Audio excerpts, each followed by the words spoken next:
My name is Rachel Harmon, and at 34, I had stood in rooms most people only ever see on the news. None of them scared me the way my father's retirement party did. He raised a glass to his talented children, then pointed across the ballroom at me and told me to leave before I embarrassed him. 200 people heard it. A few of them laughed. What happened 40 seconds after he set that microphone down is the reason I am telling you this, because the next voice in that room was not mine, and it did not belong to anyone in my family. Leave before you embarrass me.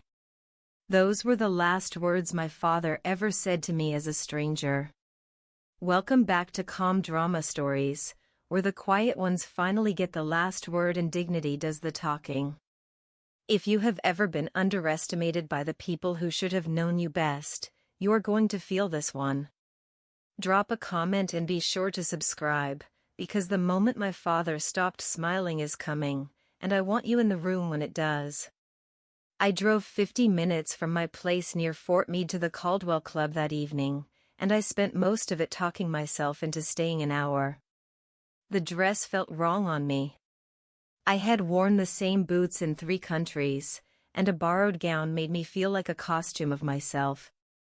Under the neckline, on a worn chain, I carried my grandfather's dog tags. Pop Sergeant First Class Gerald Harmon, 22 years in, gone 15 of them now. I touched the tags at the valet stand the way some people check for their keys. My father is Douglas Harmon, and for most of his life, he has measured people by what they earn. To my family, I was the daughter who joined the army and never came back right. They believed I sat at some desk somewhere, that I had never made rank, that I had thrown away every advantage the Harmon name could buy. I had stopped correcting them years ago. The truth was none of their business, and most of it was not mine to share anyway. So I let the story stand. It was cheaper than the fight. I walked into a ballroom decorated for a man who had spent 30 years building defense systems for the government and 40 years building a wall between himself and his own father's memory. The chandeliers were the size of small cars. A string quartet played something soft and expensive. I told myself I would stay 1 hour, say a quiet goodbye to whatever was left between us, and drive back to Maryland before midnight. I lasted 40 minutes before my brother found me near the bar, and 40 minutes was already too long. There was no place card with my name at the front. There was a seat at table 11 in the back, between a retired program manager and an empty chair. My name was missing from the printed program too, the one with the gold border and the photo of my father shaking hands with a senator. 3 talented children, the program said. It listed Colin. It listed Renee. It did not list me. I knew whose decision that was, even in print. My sister Renee runs the family foundation and curates the family's reputation the way other people tend to garden. A soldier with no rank she could brag about did not fit the centerpiece. So I sat at table 11 and folded my hands and looked at the stage. People ask me why I came at all. The honest answer is that the date landed 3 days before the anniversary of Pop's death. And somewhere in me, a younger girl still believed that if she stood in the room long enough, her father might finally see her. The grown woman knew better. The grown woman had stopped a breach in the spring that nearly ended the company funding this very party, and she had not told a soul in this family, because they would not have understood the words and would not have believed the rank.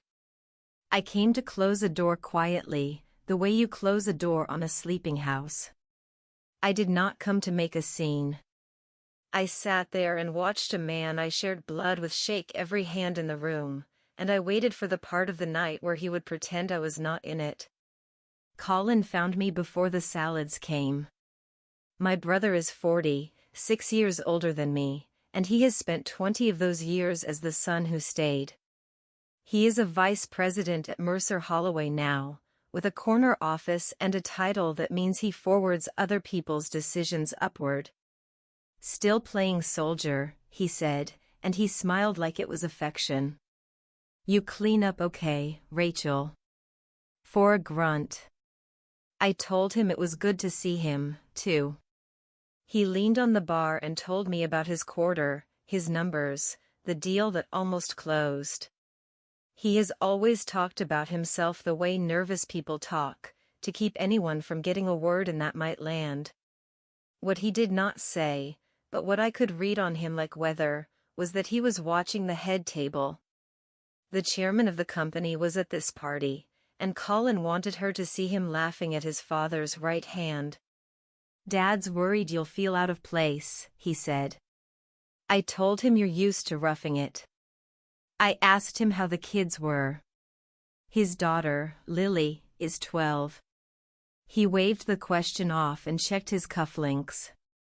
Later, I would learn that for years, Colin had been the one telling cousins and clients that his sister just enlisted. "You know how she is." Softening it like a man brushing dust off a suit. He needed me to be small. If our father ever decided I was something, the math of this family would change, and Colin had built his whole life on the old math. He clapped my shoulder the way you pat a dog you are not sure of, and went to stand where the chairman could see him. My father moved through that room like a man walking the deck of a ship he owned. Douglas Harmon at 62 is silver-haired and straight-backed and good at the kind of warmth that costs nothing. He shook hands. He remembered names. He laughed at jokes 1 second before they landed, which is its own kind of power. He passed within 10 feet of table 11 and did not look at me. And that was not an accident. My father does not forget. He chooses. Across the room near the head table stood a small woman in a charcoal suit with white hair cut close to her head. People orbited her without crowding her. That was Eleanor Cross, the founder and chairman of Mercer Holloway, the woman whose name is on the building where my father spent 30 years. She was the reason the party had a senator in it. She watched the room more than she worked it. Once, for half a second, her eyes crossed mine, and something in her face paused.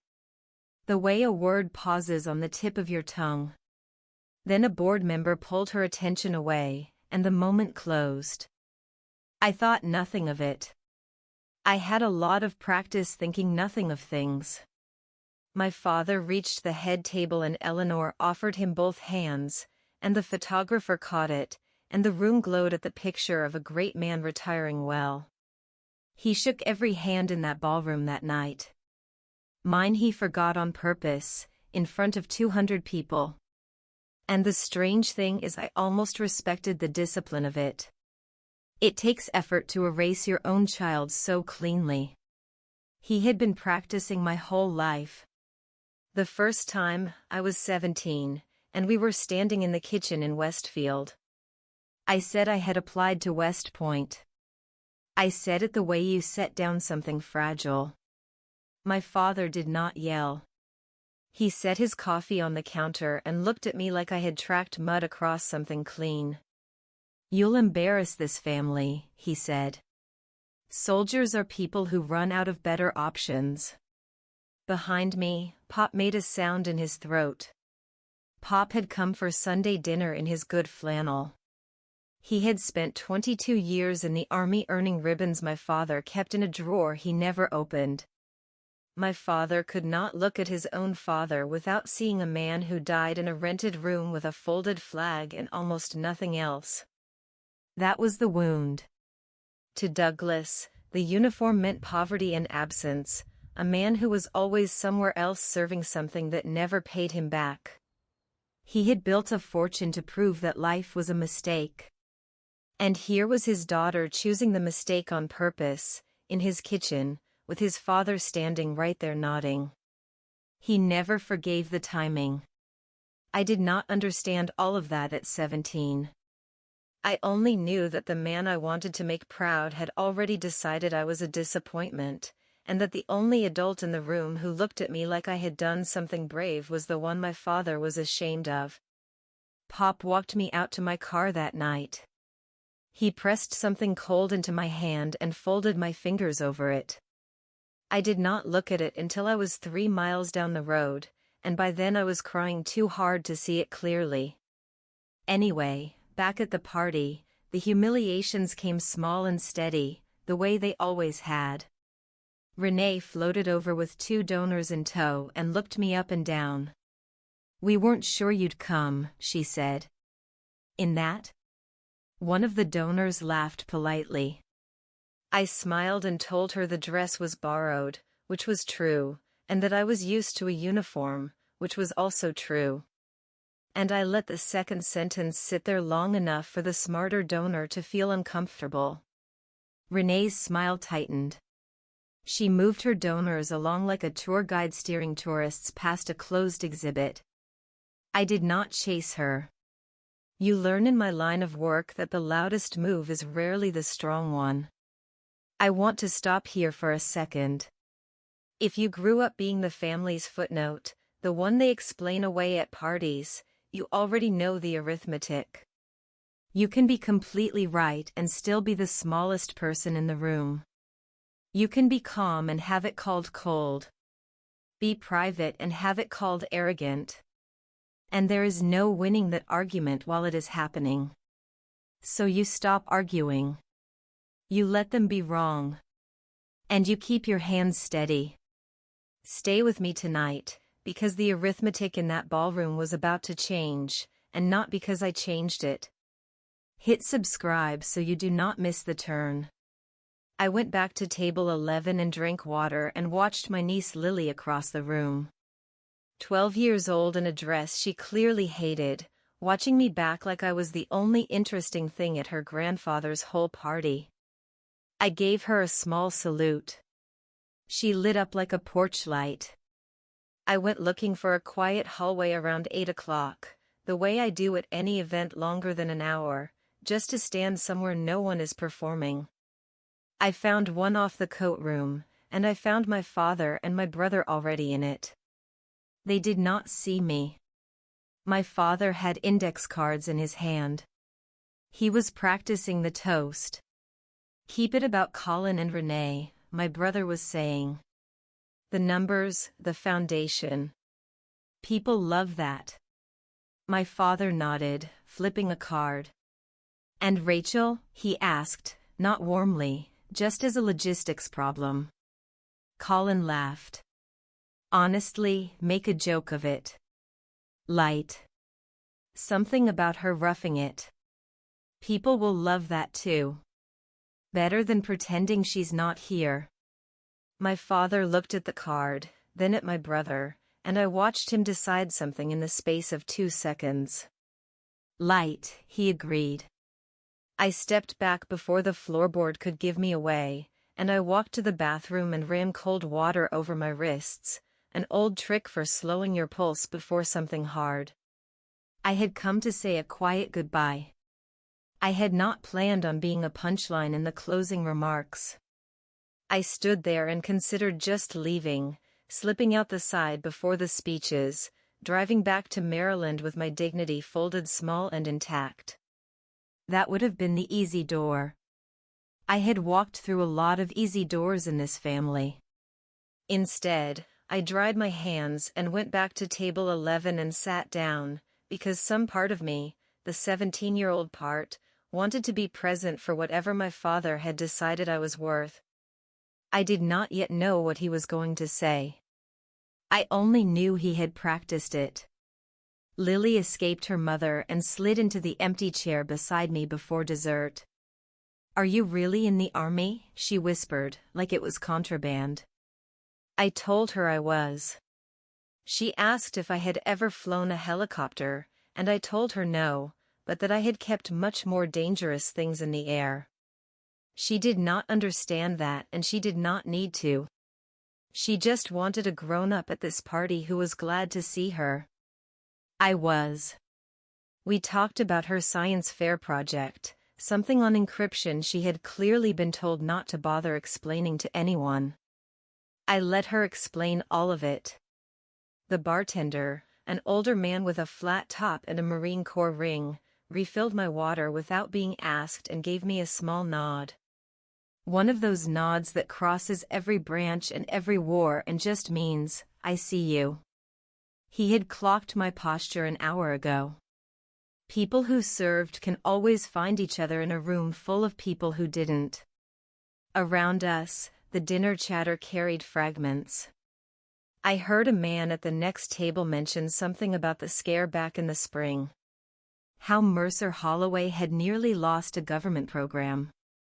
How it could have taken the whole division down with it. His table mate hushed him. "That's all classified now," she said. They never said exactly what saved it. I kept my eyes on Lily's drawing of a cipher wheel and did not change my face. I had a lot of practice not changing my face.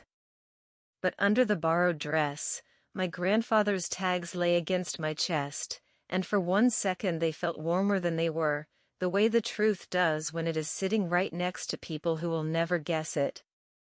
I watched my brother work the room for the next 20 minutes, and it was a master class in quiet desperation. Colin does not love our father. Colin needs our father, which is a different and heavier thing. Every laugh he placed, every hand he gripped 2 beats too long, was aimed at the head table, at Eleanor Cross, who had not yet decided whether the son was anything more than the father's shadow. He brought her a drink she did not ask for. He name-dropped a contract she had personally killed.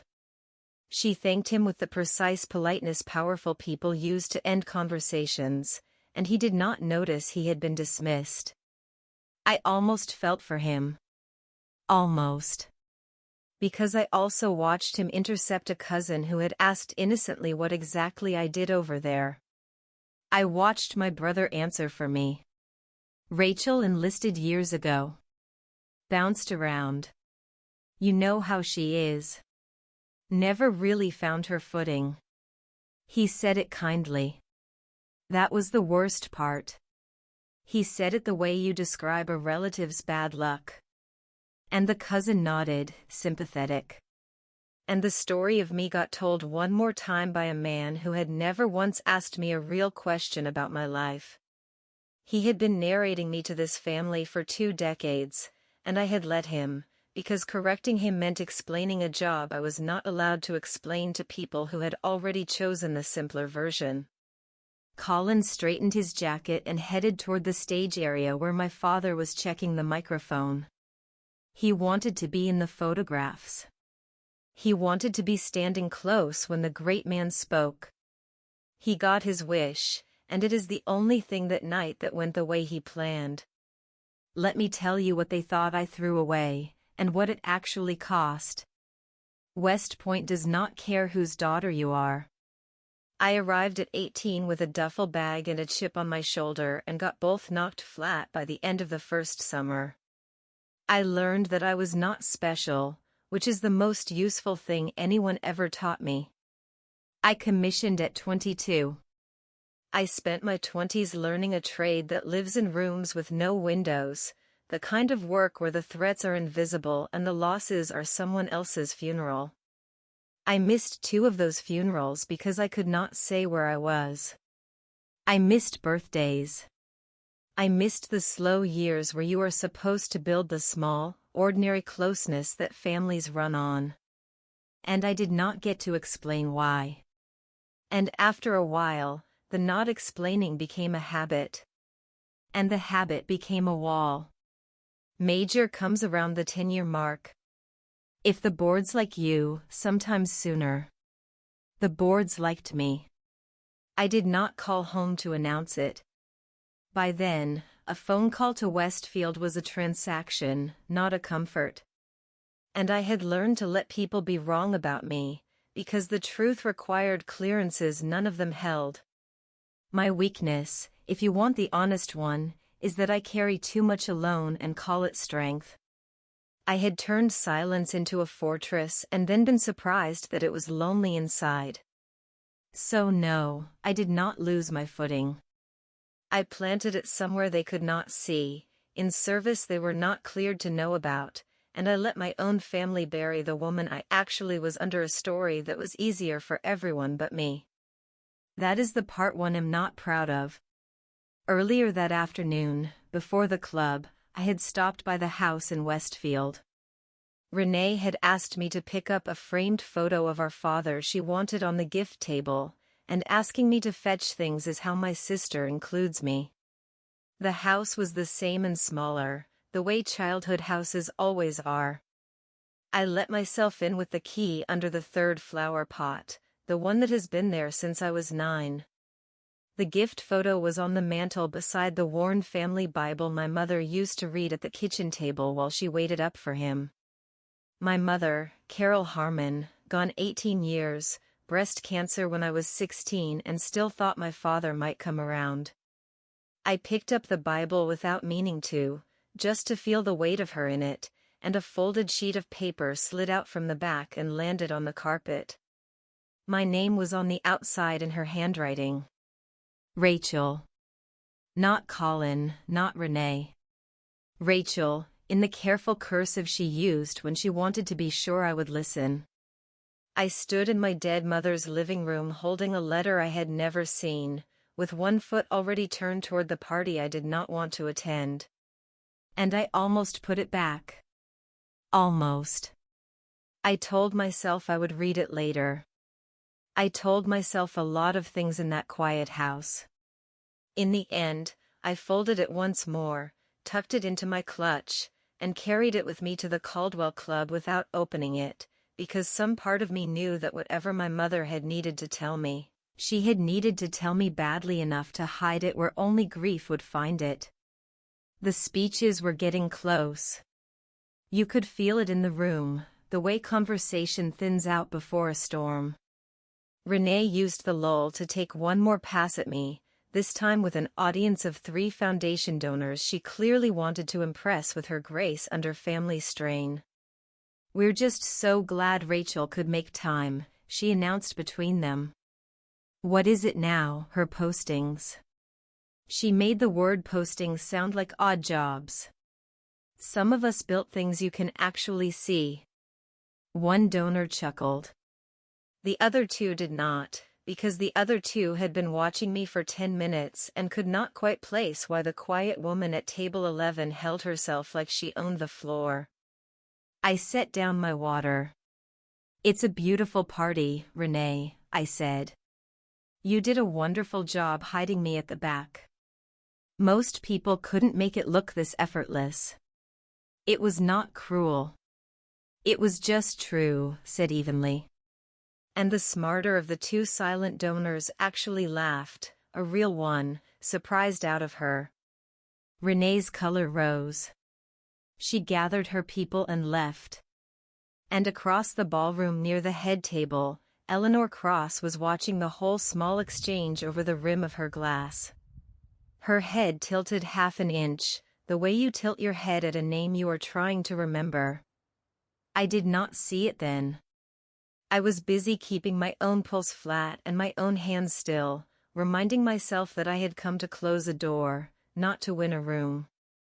But Eleanor Cross had spent 40 years reading people for a living, and something about the soldier at the back table had begun, very quietly, to bother her.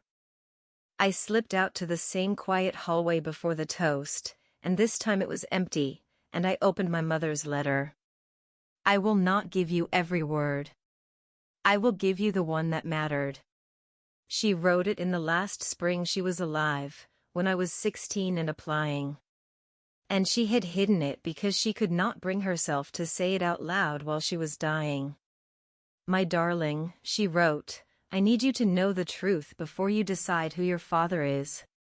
The first time you went up for a nomination, you did not simply come up short. Your father saw to it. He called an old friend in Congressman Reyes's office and told them quietly that his own daughter was not officer material and would shame the family in a uniform. And so that office's nomination went to another candidate. Reyes admitted it to me himself because he could not look me in the eye at church. I did the only thing I could. I went to your grandfather. Pop drove you to the second interview, the one before Senator Dwyer's panel, the nomination your father never thought to block. And that is the one that carried you into West Point. I read that paragraph 4 times in a hallway off a coat room while my father practiced calling me a disappointment 2 doors down. So it was not contempt. It was sabotage. He had not merely doubted me. He had reached into my life at 17 and tried to close the door with his own hand. And I had pried it open anyway, without ever knowing he was the one holding it shut. My mother's last line was simple. "The right people will always know what you are," she wrote. And your grandfather was the rightest person I ever knew. I closed my hand around Pop's tags through the fabric of the dress. The right people always know what you are. The wrong ones never will. He had said almost those exact words the night he pressed these tags into my hand. My mother had been quoting him. I stood in that hallway holding 2 dead people's faith in me, and I understood, finally, what I was going to do with it. Nothing. I was going to do nothing, and I was going to do it on purpose. Here is what I mean by nothing. I had a letter in my hand that could have detonated my father's whole evening. I could have walked to that microphone, read 3 sentences, and watched a great man's retirement dinner collapse in front of his chairman and his senator and his 200 admirers. It would have been deserved. It would also have been his weapon, not mine. My father wins by humiliating people in public. That is his only move, and it has worked his entire life because everyone around him is too polite or too dependent to make him pay for it. If I picked up that same weapon, I would just be a louder version of him, and Pop did not raise a louder version of Douglas Harmon. So I decided to let the toast happen. I would let him say whatever he had practiced. I would stand, gather my coat, and leave with my spine straight and my mouth shut, and I would drive back to Maryland knowing the truth even if no one in that room ever did. The letter would stay in my clutch. If you are waiting for me to tell you I marched up there and ended him, I didn't. I am not built that way, and maybe you are not either. The quiet road costs more, and it feels like losing right up until the second it doesn't. Stay with me. Subscribe, because in about 4 minutes, one word from the right person is going to do what I refuse to do for myself. I folded the letter, returned to table 11, and squared my shoulders. My father stepped to the microphone. The quartet stopped. Somebody dinged a fork against crystal. 200 faces turned toward the man of the hour, and I made myself small and ready in my back row seat. My father is good at the start of a speech. He thanked the room. He thanked Mercer Holloway. He found Eleanor Cross at the head table and gave her a bow that managed to look both humble and proprietary, a man honoring the queen of a country he half believed he had built. Eleanor nodded back, unreadable. Colin had positioned himself 10 feet from the stage, slightly turned so the photographer could catch him beaming up at his father. Renee stood near the foundation banner she had paid to have printed. The whole family was arranged like a portrait, and I noticed, with the flat clarity I get before hard things, that the portrait had been composed to have exactly enough Harmons in it, and not one more. My father talked about 30 years of service to the company, and I heard the word service and thought about how differently he and I used it. To him, it meant time given to a balance sheet. To me, it meant the windowless rooms and the funerals I missed. He talked about legacy. He gestured to the gift table where Renee's framed photo of him sat, the one I had carried in from Westfield that afternoon, and the small joke the universe was playing landed only on me. I had fetched the centerpiece of my own erasure. He talked about his children, and the room leaned in, because everyone loves the part of the speech where the great man goes soft. I watched his eyes begin to move across the tables. I knew the arc they would take. I had a lifetime of practice predicting exactly when my father's gaze would skip over me. And I waited for the skip, and I told myself it would be a relief when it came. I am a lucky man, my father said, because I am proud of my children. He started with Colin. He called my brother the future of the division, a leader, a builder, the steady hand the company would lean on for the next 30 years. Colin's face did something complicated and grateful that I had not seen since we were kids. And for one ugly second, I understood exactly why he had spent 20 years narrating me small. He was starving too. He had just been starving at a fuller table. My father moved to Renee. He praised the foundation, the galas, the millions raised, the family name carried into rooms that mattered. Renee pressed a hand to her chest and let one elegant tear sit at the corner of her eye without falling, which is a skill. The donors applauded. The senator applauded. 200 people glowed in the warm bath of a father loving his children out loud. And it was lovely. And it was real for everyone in that room except the one person it was about to skip. I felt the skip coming the way you feel a wave before it lifts you. His eyes had crossed Colin, lingered on Renee, and now they were moving again, toward the back, toward table 11. And I made the small internal preparation you make to not flinch. He would smile past me. He would say something about being blessed and raise his glass. And that would be that. I would stand in the applause and slip out the side and be on the highway before the cake was cut. I had it all planned the way I plan everything. And then my father's eyes did not skip. They stopped. They found me and they held. And he smiled the particular smile he saves for the moment before he swings. I want to be precise about what happened, because for a long time afterward people described it to me wrong, softer than it was, and the softening is its own insult. My father looked directly at me from the stage in front of 200 people and he decided. You could see the decision land. Colin, 10 feet away, gave a small nod, the same nod from the rehearsal in the hallway. Light. Make a joke of it. My father lifted his chin. He had a choice between the easy mercy of skipping me and the cheap laugh of using me. And he chose the laugh, because the laugh would play better in the room, because a man retiring on top wants the crowd warm. And a warm crowd will laugh at almost anything if a confident man offers it to them. He angled the microphone. The motion was small, and it changed the temperature of the whole ballroom. People who had been smiling at a father's love began, without knowing why, to brace. The bartender with the marine ring went still behind the bar.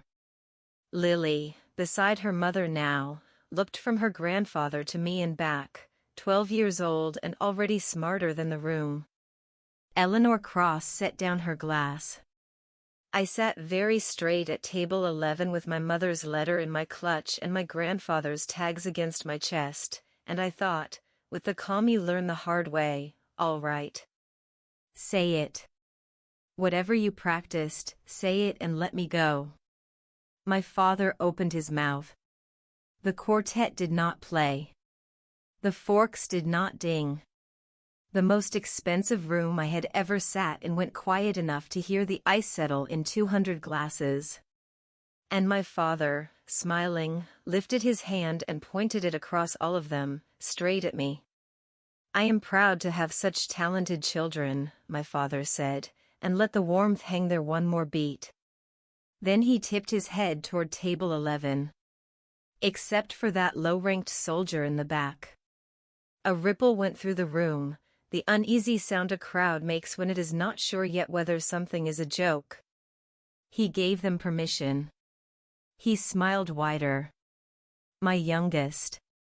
We don't talk about her career much, because, well. He spread his hands. Comic. Helpless. There isn't much to talk about. Some of us build companies. Some of us play soldier. A few people laughed. Not most, but a few, the ones who always laugh for the powerful man. And a few is all you need to turn a cruelty into a moment. Then he looked at me, and the smile thinned to something I had known my whole life. And he said the part he had practiced, the part that was not a joke at all. Do us both a favor, sweetheart. Leave before you embarrass me. There it was. The same sentence from the kitchen in Westfield. 17 years polished, delivered now to 200 witnesses and a live microphone. Leave before you embarrass me. I felt every eye in the room swing to the back to watch the low-ranked soldier absorb it. I want to tell you it did not land. It landed. I am not made of stone. And a thing your father has been telling you since you were a girl does not stop having teeth just because you outranked your fear of it years ago. For 1 second, the 17-year-old in me reached for her coat to run. But I am not 17. I am a major in the United States Army, and I have stood in rooms where the cost of losing my composure was measured in lives. A ballroom full of strangers was not going to be the thing that broke a discipline that war could not. So I did not flinch, and I did not weep, and I did not fire back. I set my napkin on the table, folded once, and I stood up to leave with my spine straight, exactly as I had planned, ready to give my father the clean exit he had asked for. Standing up in that silence was the longest walk I never took. I reached for my coat on the back of the chair. The room watched me do it. My father, satisfied, had already half turned back to the rest of his notes. The matter handled. The daughter dispatched. The crowd his again. Colin's shoulders dropped in relief.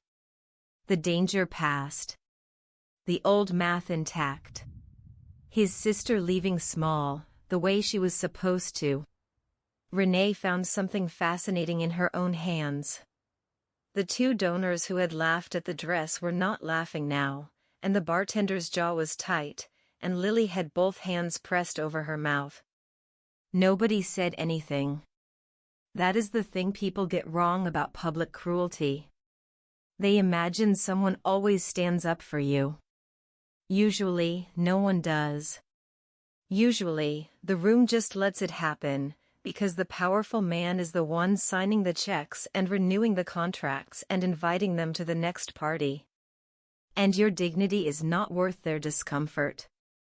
I knew that. I had counted on it.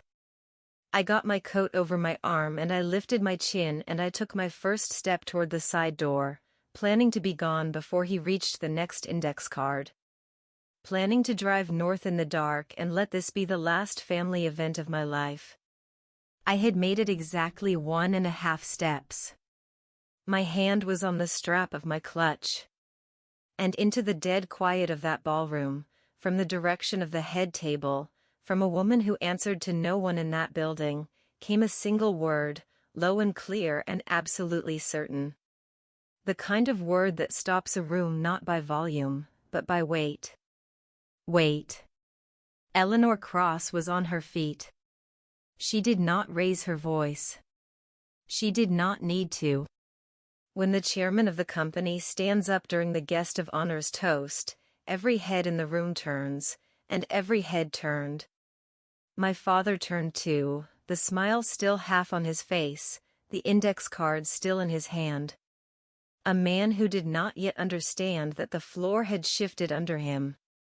Eleanor was not looking at him.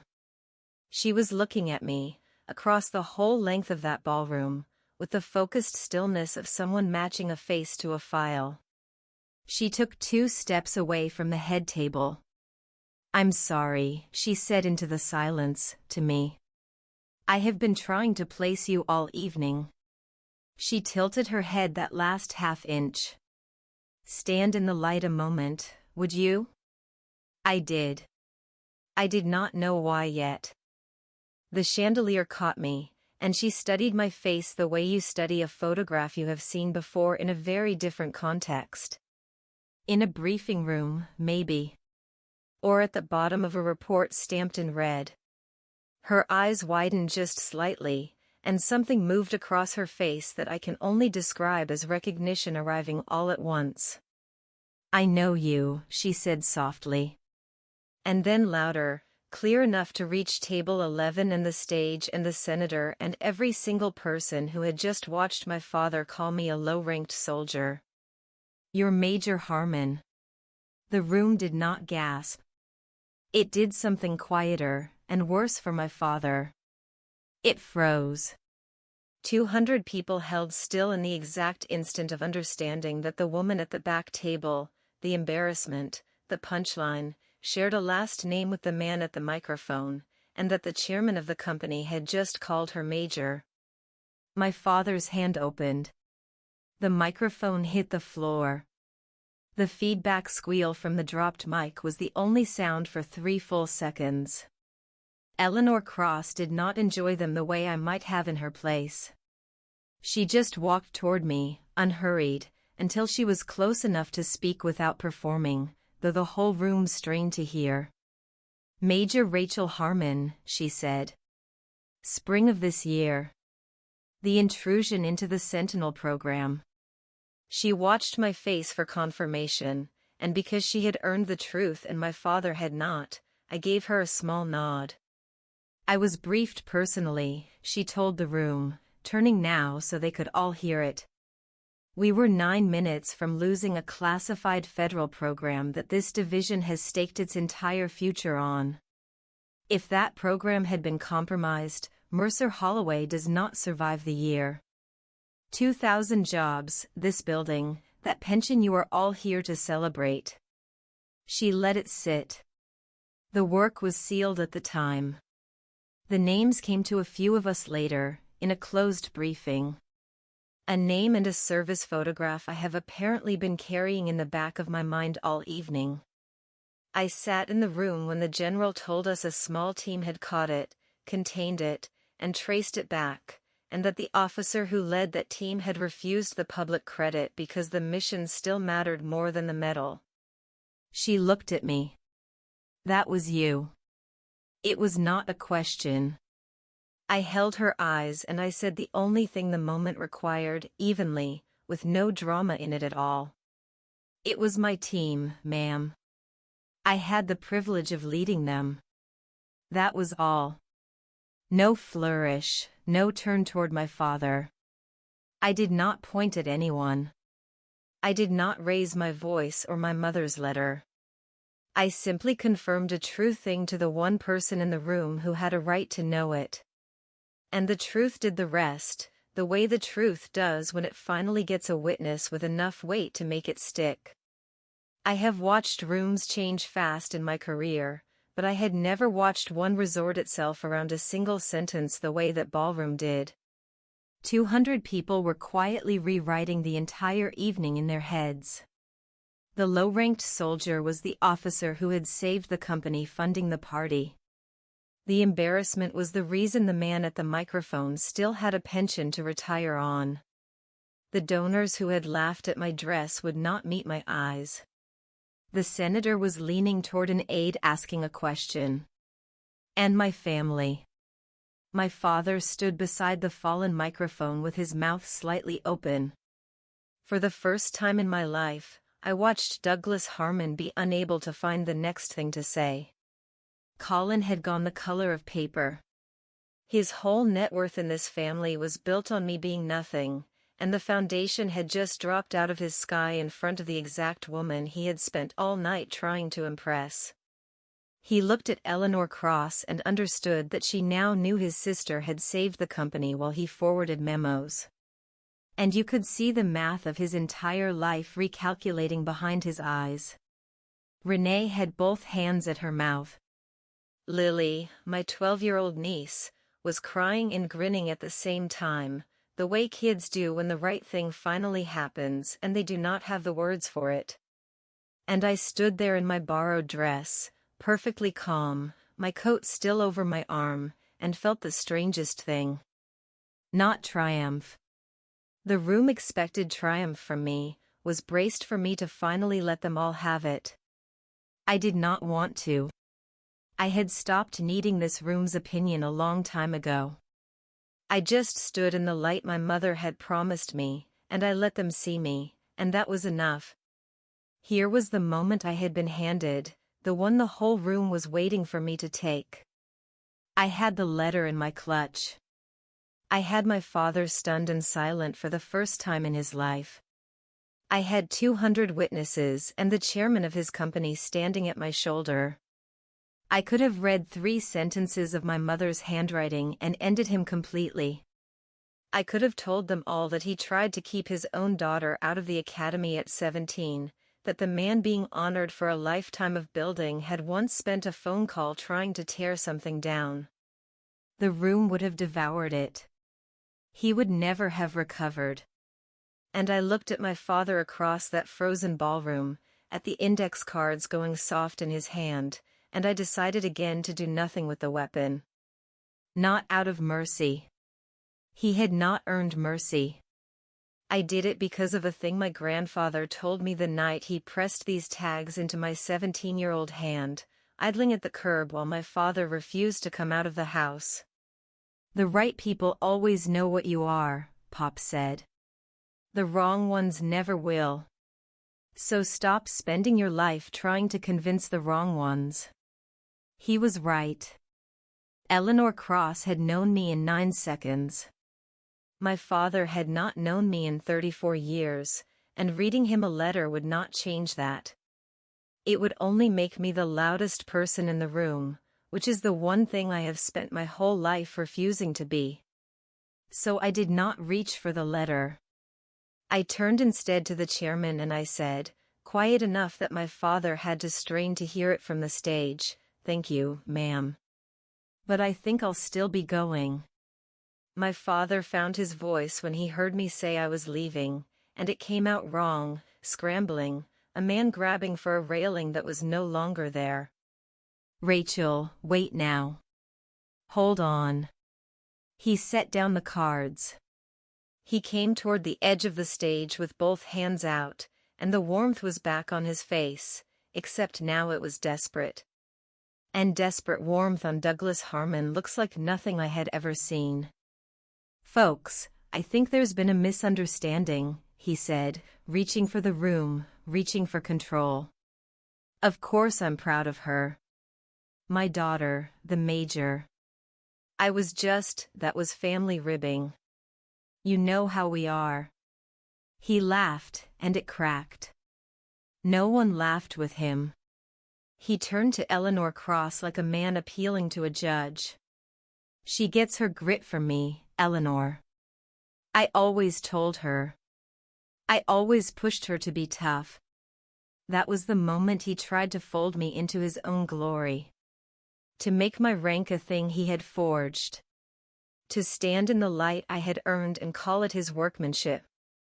And his voice kept rising because the room would not give him the warmth back, and the more it stayed cold the louder and faster he got. Insisting, explaining, reaching. A great man coming apart at the seams of his own retirement in front of everyone he had invited to watch him win. I stood completely still through all of it. That is the part one want you to hear. He got louder and I got quieter. And somewhere in the middle, the power in that room crossed over from the man with the microphone to the woman with the coat over her arm. And everybody felt it cross, even if they could not have named the second it happened. I closed my hand around my grandfather's tags through the fabric of my dress, the metal warm now from being against me all night, and I waited for my father to run out of words. It did not take long. They had never been his strength. They had only ever been his weapon. When my father finally stopped, the room waited for me. I let the quiet sit one more beat, because I had learned from Eleanor Cross that you do not need volume when you have weight. "Dad," I said. Just that first, and it carried to every corner because the room was that silent. You spent 30 years telling this family that a uniform meant a person had run out of better options.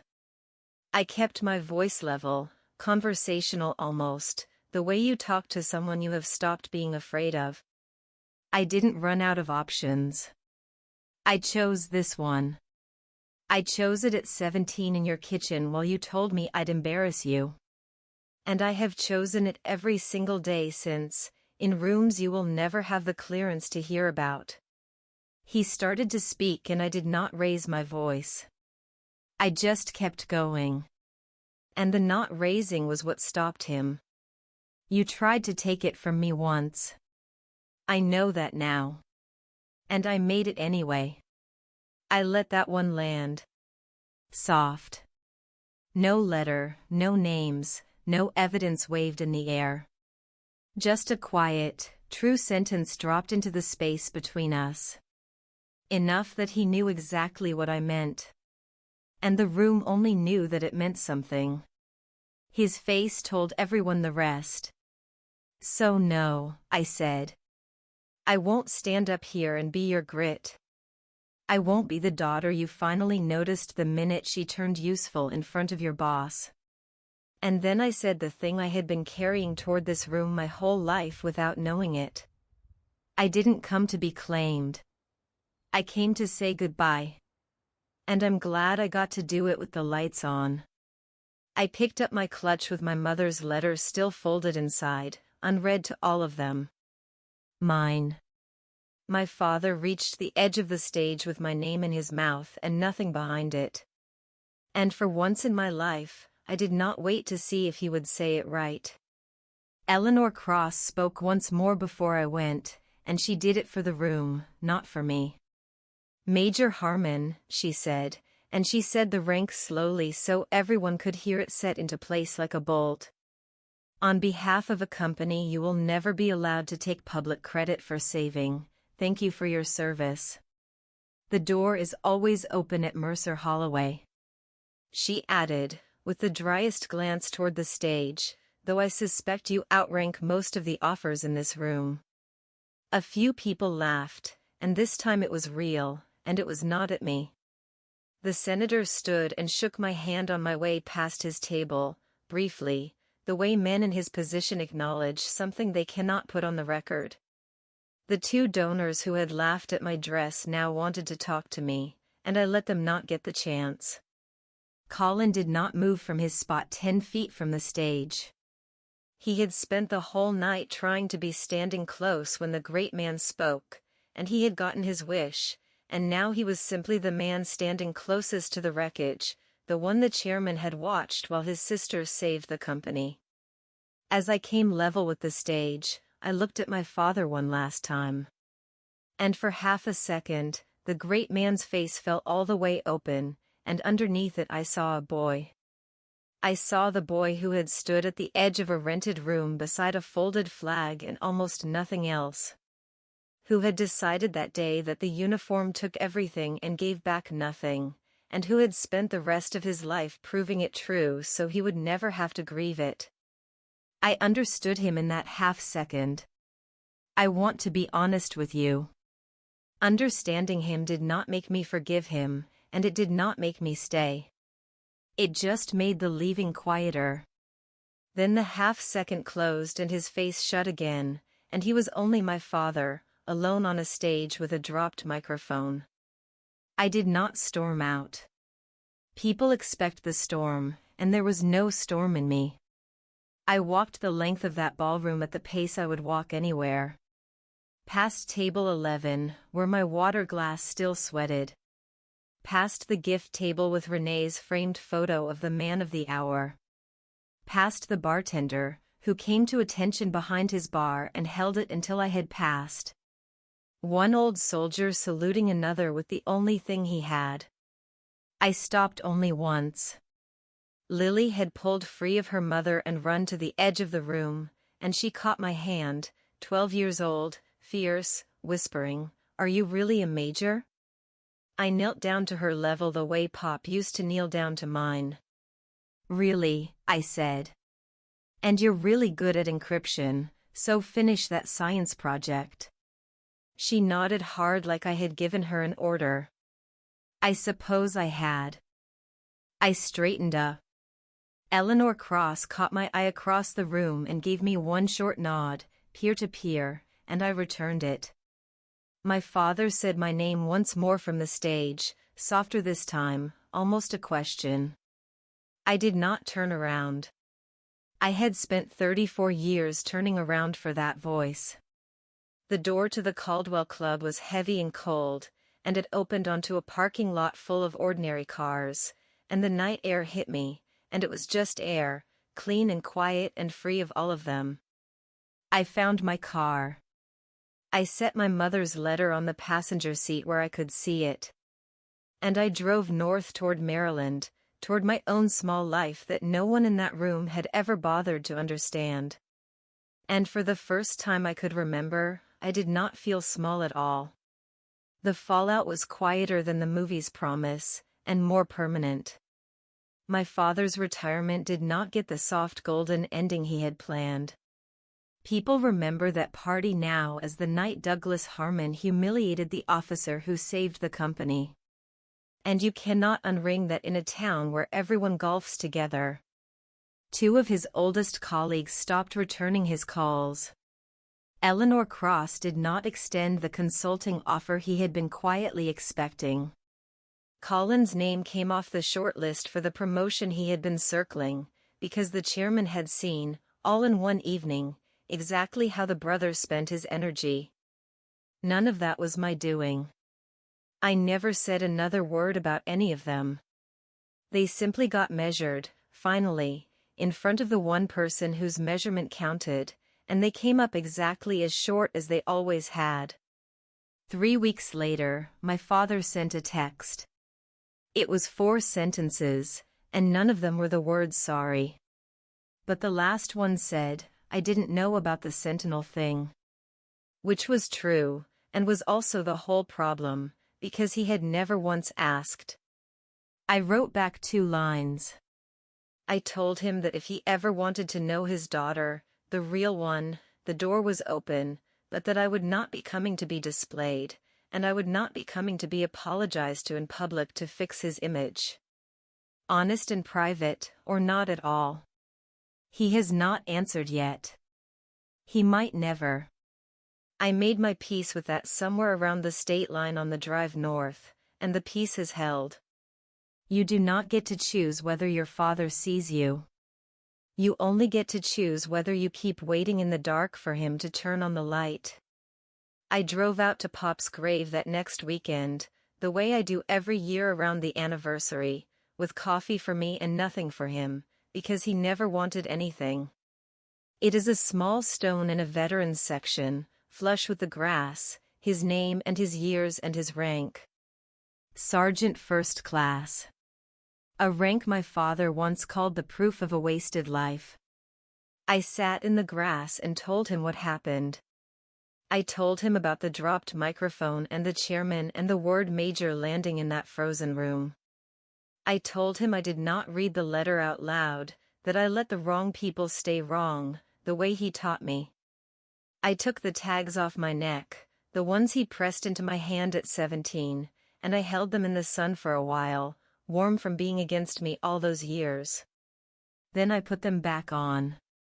They were mine to carry a while longer. Lily texts me now about encryption, about which colleges have ROTC, about whether girls can really do what I do. I tell her the truth every time. Here is the only wisdom I have, and it is Pop's, not mine. So it is worth more than most things people say at the end of stories. I stopped needing my father to see me the day I finally understood that the people who loved me already had, and that the right ones always do, exactly when it costs the world something to keep looking away. That is my story. 1 microphone. 1 frozen room. And a father who never bothered to learn the rank of his own daughter. If someone in your life has decided who you are and stopped checking, you do not owe them the proof. Let them be wrong, and let your work speak when it matters. If this reminded you of someone, share it with them. Drop a comment, hit subscribe, and I will see you in the next one.